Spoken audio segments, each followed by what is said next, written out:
In front of us and beyond the trees, there's all kinds of spots where the sod has been torn to bits. People are saying that it's wild pigs.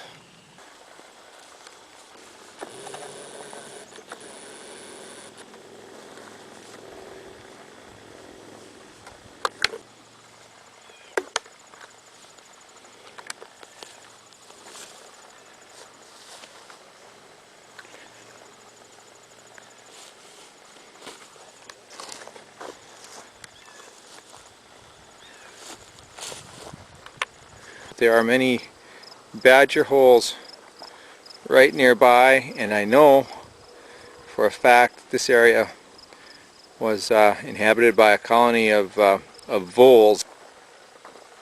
The amount of damage to the ground is really quite impressive here. But you can see that this stretches all the way across the top of this hillside. Well, in patches, not everywhere, but from time to time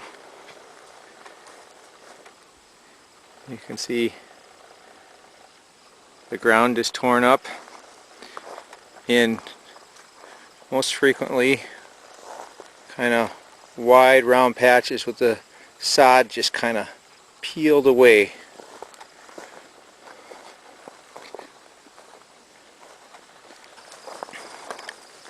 As all this was going on, this field was getting mowed. I was mowing this field and I was noticing these areas getting turned up, and I was also noticing fresh badger holes, one of which my dog is putting her head in right now.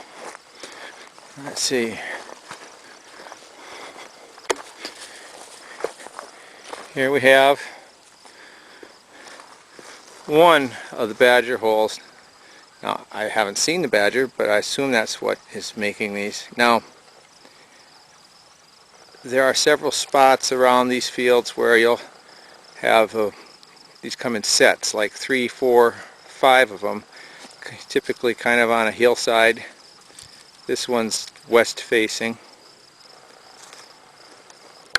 Now, one thing that I'm wondering about is that if this is rooting that was caused by pigs, I read about this and they said that it typically occurs in long, skinny trails. And I don't know how clear it is on this video, but this is more in patches, as if someone has come along and just peeled back the sod in patches instead of long strings. Now there'll be basically a whole area filled with these patches. This sign is kind of old. This is probably 3 weeks old. Now the theory of someone who knows a lot more than me and thinks that this is feral pigs is that they were grubbing around in this field until the acorn harvest started, and now they're out eating acorns. That's why they're not back to this field. Now, it's true the acorns are falling right now, but it's also true that there's barely any place left like this that they haven't rooted up. So they both could be reasons. Now, the other thing that I wonder about the pig theory is that pigs, from what I've read so far, have to have wallows. Now, there's no water near here. The only water near here is in a farm pond, and that farm pond has had no activity of the pig type. Almost any place you walk out here right now, you'll come upon this. If it was a badger, it would make sense to me that they'd be going for the easy food, the voles that are right under the surface, versus the gophers that burrow really deep. Right now it's been dry for a long time and the ground is like a rock, hard as a rock. So if you were trying to eat these voles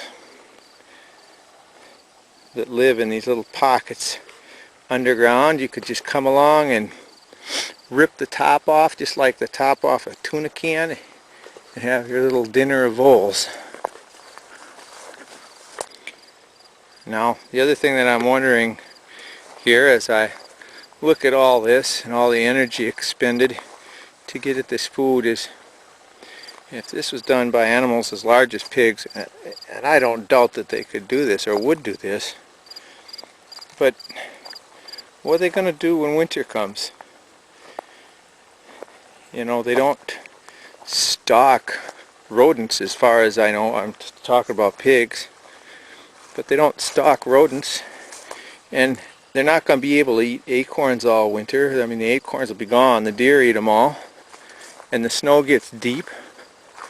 So if you were a pig out here running around, how in the world would you get yourself fed starting about December, running all the way through March? There's nothing to eat.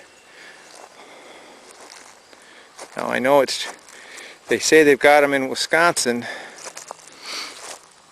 Pierce County even, but I would really like to know what they eat come the middle of winter.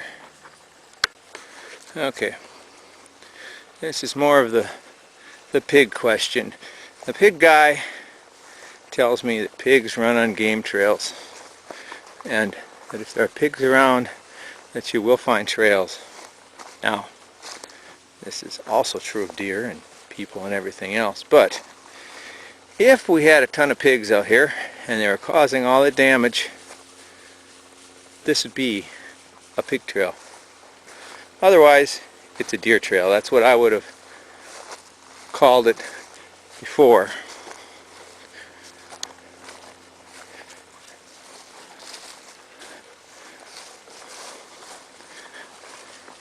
Now, if a person followed one of these trails and then found a wallow or all kinds of rooting around that went on, then I'd be inclined to think pig.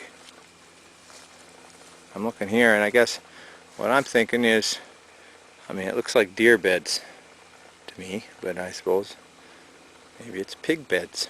So we'll keep walking. Okay, I just realized that we do have water nearby, so as the sun set, I hooked down to this pond here with the dogs, thinking that if there were pigs, this would most certainly be the place that you were going to wallow. It almost looks like a pig wallow without the pigs. And I think the only thing that wants to wallow here is my dogs. Now, I did look in the mud along the banks, and there were deer tracks.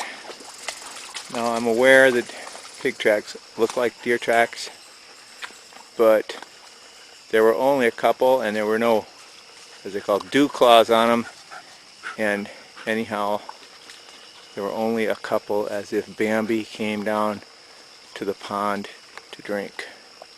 Virtually undisturbed around the edges, except for what we've done, and of course what my good friend here has done. This is why I don't like bringing dogs along all the time, because see, we just found some fresh badger holes, fresh dirt, all kinds of tracks. Only problem is the tracks belong to my dog, so there's nothing to be found from that at this point. But this is very fresh, like today, probably soft. Maybe the badger's down there right now, which for that reason I'm going to get my little dog out of here. It's getting dark, I'm not home yet, but I just couldn't resist as I walked across the fields. Glowing in the dark is a big white puffball mushroom. That wasn't here a week ago. I was right through here, nothing, no sign of it. It's amazing how fast it can grow. There you go, nice close look at it.